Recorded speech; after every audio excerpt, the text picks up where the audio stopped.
Well, hello again, everyone, and welcome to this next webcast that we're bringing you from Travel Weekly as part of our Roadmap to Recovery series. And I'm delighted to be joined today by Alan French, who is the Chief Executive Officer at thomascook.com, the reincarnated Thomas Cook, which we're very excited about. So, Alan, you went live last week. Perhaps just first of all, tell us a little bit about what has gone live so that we understand exactly what we're dealing with this new business. Oh, firstly, yes, it's really exciting to be here. What went live last Wednesday was an offering where we were trying to simplify the choices that our customers had around where they could travel to. So we put out a reduced offering where we were only offering travel to places that you can get to and get back again within the government's mandated corridors.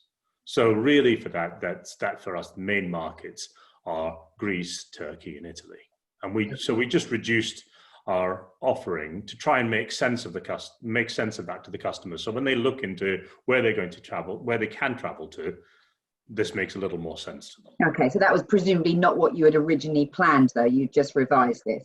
No, it wasn't. And one of the advantages of sort of launching with just a website and a new website, which has got a lot of new tech in it, is that we can be quite responsive. So not only is the tech quite clean and rapid and runs on all sorts of devices, but actually we can configure it so that we're only selling holidays into certain markets, and we're only selling holidays into some markets from certain departure points, just to try and keep it as simple as we possibly can for the customer. Okay, well, I know it's only been a few days, but I'm going to come on to ask you how the first few days have gone. But you mentioned tech, and of course, that's your background. So let's just, for people who don't know you, you're the CEO now, but you were at Thomas Cook previously for about 6 years as the, I think, strategy and tech director. So essentially, my job was just to really to try and restructure the old Thomas Cook so that it was much more digitally savvy, and we were quite a long way through that. But going along with that, there were a lot of changes that we still needed to make. But yeah, so my background is primarily technology. I was a CTO before that. Well, yeah, and I mean, one of the things that, I mean, I know there were many issues with the old Thomas Cook, so we're not going to drag through all of them. But one of them was that, it was such a legacy business, wasn't it? And it was struggling to keep up with its, the digital side of things. And it went through different, strategies around e-commerce. But that was obviously quite a difficult job. Whereas now you're starting from scratch. So that's it's almost in some ways it's a great opportunity to be able to take a brand like Thomas Cook and be able to digitize it quite quickly. And we shouldn't forget some of the heritage behind the brand, the DNA of the brand, which was the customer centricity and the customer at the heart. We want to take that with us, but then we want to wrap it in a digital lens so that we can bring that to bear to the customer in a more modern setting. And I think, a lot of that speaks to, we had people who worked for Thomas Cook before, and clearly it was a tragedy that the old business collapsed. But a lot of those people went way and above and beyond what they needed to do as the business collapsed. And we were able to leverage some of that into the brand and then relaunch the brand in the way that we did last week. Okay, all right. I mean, you mentioned the tragedy. We should just touch on that. We're recording this today on the 21st of September. Of course, Thomas Cook failed last year on the 23rd, so it's very poignant time.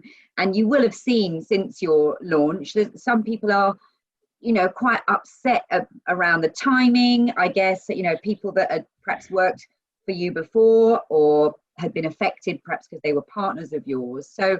It's the timing is tricky.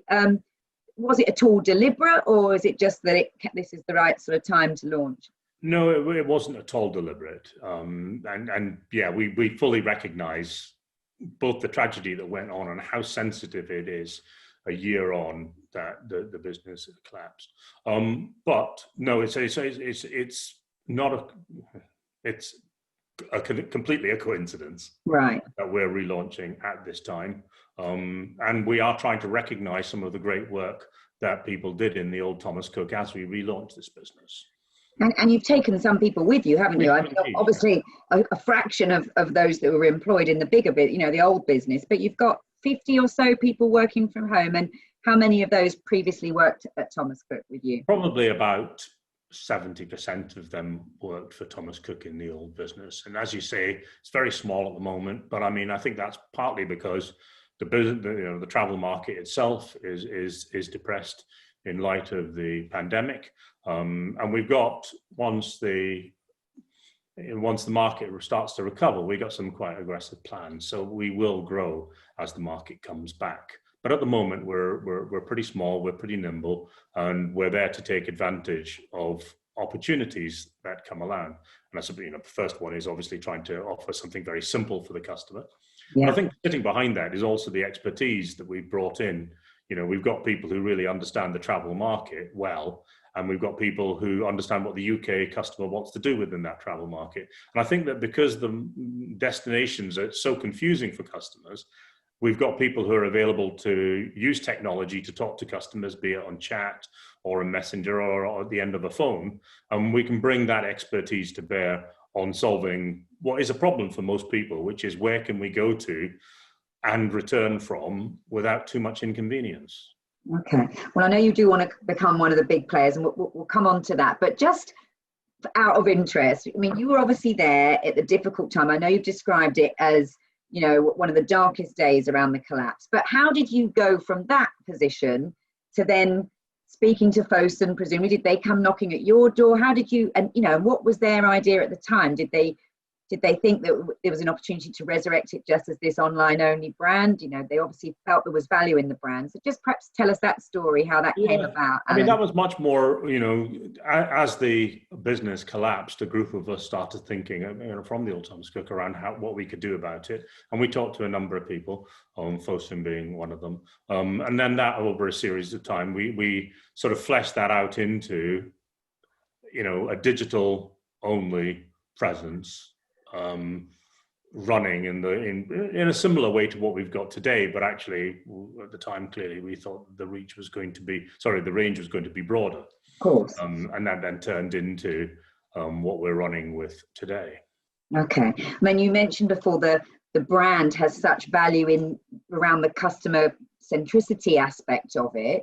There's going to be some people though that will recognize Thomas Cook as a brand that failed. So but presumably you feel that the strength or that sort of what was a market leading brand was still of great value to attach to your new business. So talk to us about how important having the brand is. Yeah, I think the brand is very important. We did a lot of work on customer, we did a lot of work through customer surveys to have to sense how customers felt about the brand. And over the last year or so, the customers have felt better about it. There is, it was a collapsed brand, so we've got to bring it back. And we've got to put some thought and investment into doing that.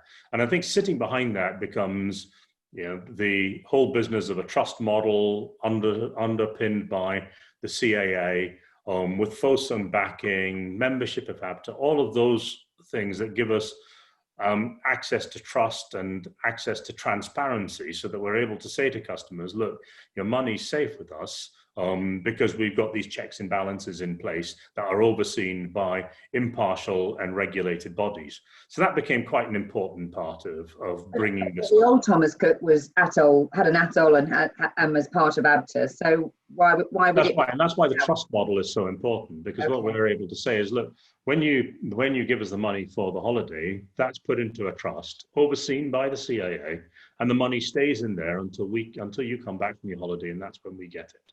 So I think, and that's one of the reasons that we were so keen on being able to put this sort of very transparent trust model in place. It allowed us to deal head on with some of the issues that were bound to come up. Okay, and actually I've looked at your website and you do go through that, the whole trust model thing, you do articulate that well.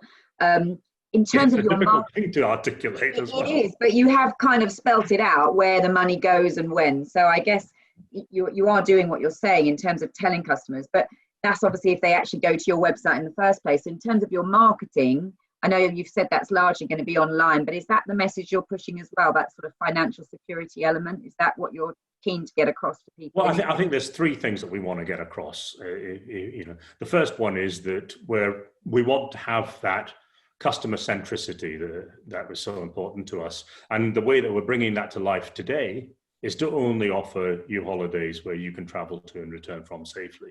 I think the second point is that we've got excellent people who've got a lot of experience in travel who can talk to you about where you might want to go. And if you've historically wanted to go to Spain, we can give you some advice as to where in Turkey might suit what was previously Spain. And I think the third thing is, as you say, we've got the financial wherewithal of a large company like Fosun sitting behind us. We've got a trust model, and we've got that sort of encapsulated into an ATOL license underpinned by the CAA and ABTA. Okay, good. Now, let's talk about the ATOL license, because you are predominantly only selling dynamically packaged holidays that you're pulling together yourself under your own ATOL. That's correct, yeah? So, and is that the way it's always going to be, or would you consider selling other tour operators packages or hotel only? How do you see it? We've launched into a really volatile market. So, that's what we've launched with.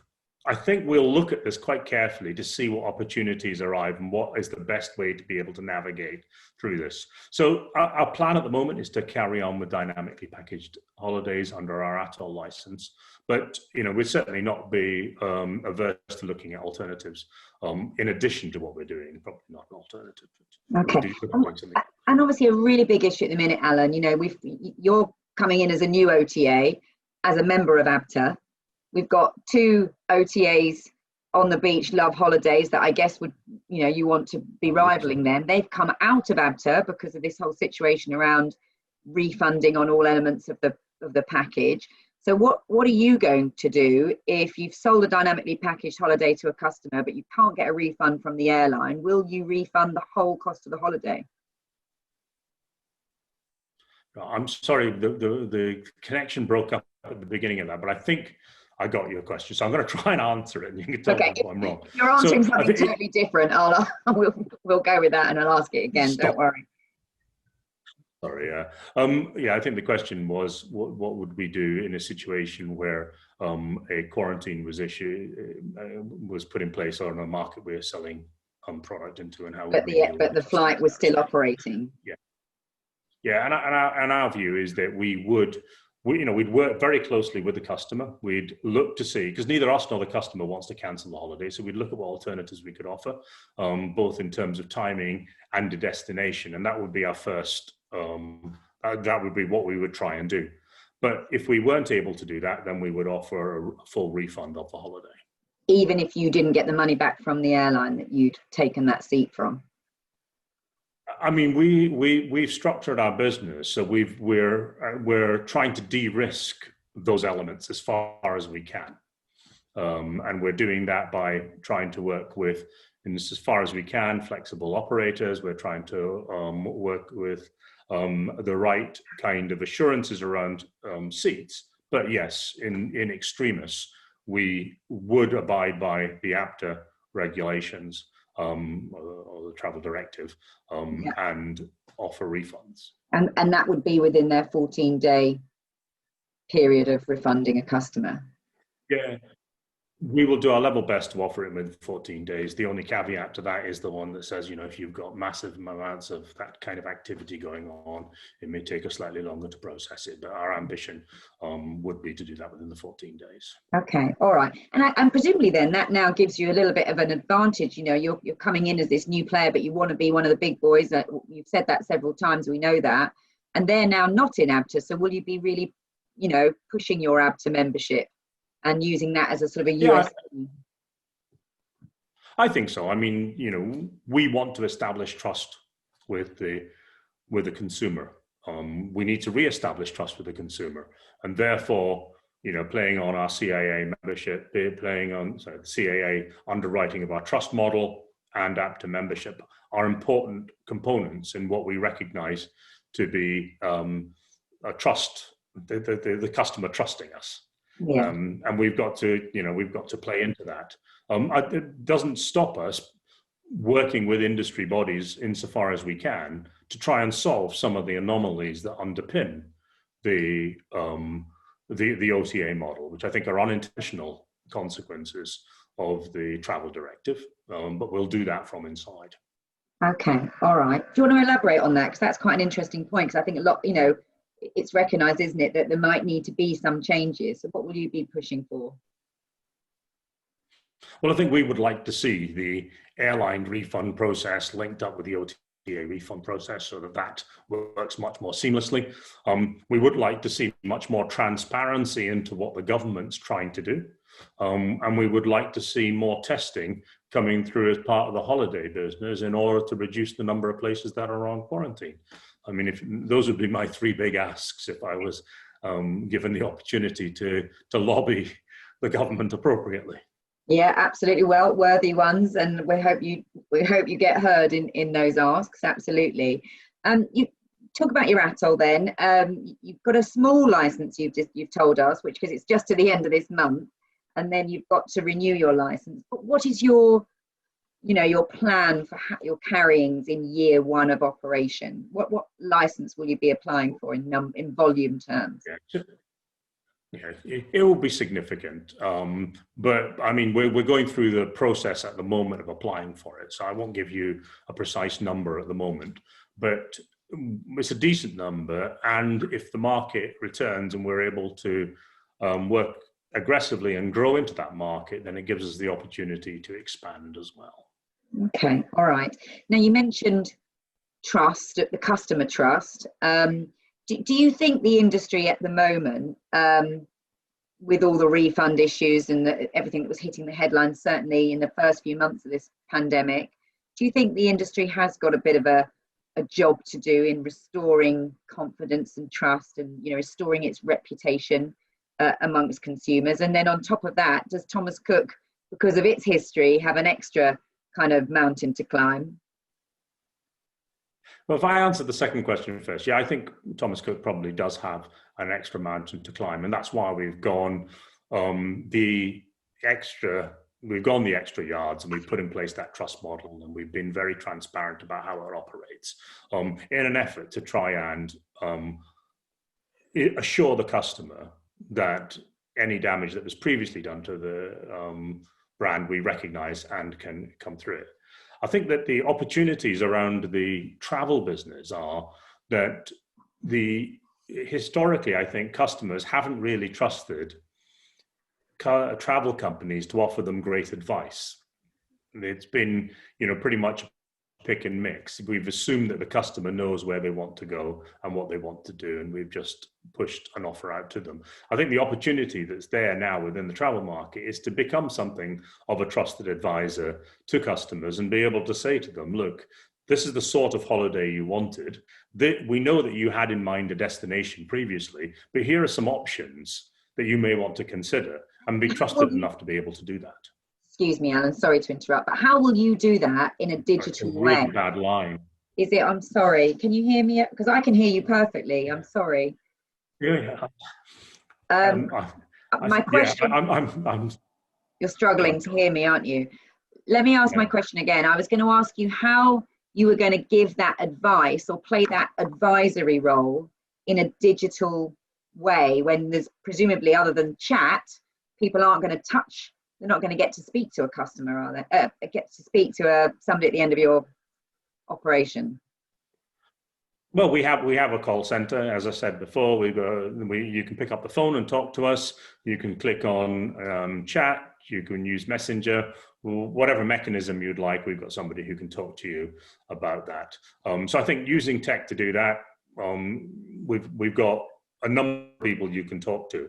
I think there's also being able to use a very clean platform that works on all devices and runs very smoothly is also helpful to that, because you can actually get through the process quite quickly, and bringing to life things like search, perhaps less about just tell me what destination you wanted to go to, but why don't you tell me something about what you want to do on holiday and who you want to go on holiday with? And you'll find that our search is slightly unusual in that it starts to bring that to life. So I think there's a number of things that you can do in digital to try and bridge that gap between the customer and start to offer advice. I mean, as everything is goes online more and more, it's quite hard to bring a product to life on a smaller and smaller screen. And I think it's that connection between people who know their product and know a lot about holidays and connecting them with customers, either by reviews, either by points of view, or by getting them to talk to or chat to or message with customers. So that search functionality then, because most people have, you mentioned there, you normally just click on destination and that drops down, and then duration and departure airport. Are you saying that if a customer came to your site, they would be asked about the type of holiday they want first?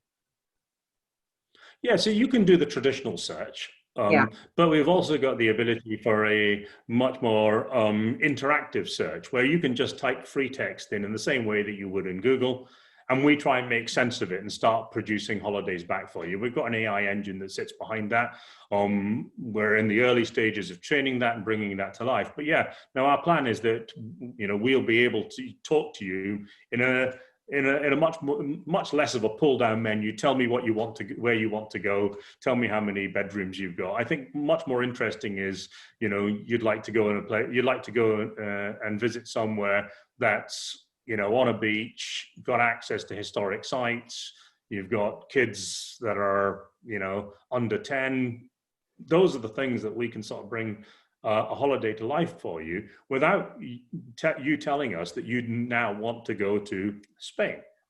Right. I know with Spain it's going to be difficult to go to in the short term. So why don't we give you something in Greece that works?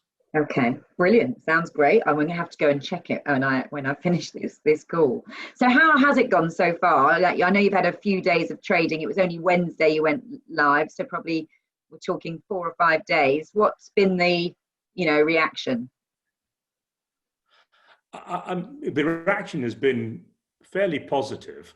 Well, the reaction has actually been very positive, much more positive than we were anticipating. Hoping for was what we got. We've had a lot of interest, particularly from younger people. Turkey's been a really big win.